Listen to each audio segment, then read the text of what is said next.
আর একটু পরেই পুজো শুরু হবে, তাই মাসি পিসিরা সবাই মিলে তাড়াতাড়ি করে মানে সব জোগাড় দিচ্ছে। আর এই দিনে আমার মা কিন্তু প্রচুর ব্যস্ত, আমার মাকে পাওয়া মানে ভাগ্যের ব্যাপার। তো আমরা ট্রেন থেকে নেমে চলে এসেছি, আর এসে আমি শরত মাকে খুঁজছি, মা তো নেই, মা তো মন্দিরে প্রচুর ব্যস্ত কারণ আজকেই পুজো। তো এখানে আমার মা জানে যে এই সময়ে আমার ছোটো মেয়ে জামাই নেমে গেছে ট্রেন থেকে, তো আমার মা ঠিক ওই টাইমে বাড়িতে চলে এসেছে, আর আমি দেখে তো ভীষণ খুশি। অবশ্যই ছোটো মেয়ে বলে কথা, সবাই তো খোঁজ রাখবেই।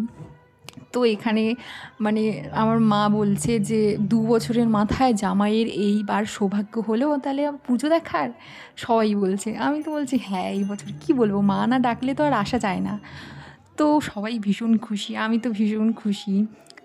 আর মানে আস্তে আস্তে মানে এই পুরো ভরে যাবে কলায়, কারণ প্রচুর এই জায়গাগুলো পুরো ভরে যায়, এর জন্য একটা ঘর বানানো হয়েছে কলা ফলা রাখার জন্য, এখন আসা শুরু হয়েছে। তো জাস্ট মানে কি বলবো, আর বাড়িতে আমরা খাওয়া দাওয়া করে জাস্ট রেডি সেডি হয়ে তাড়াতাড়ি আসবো।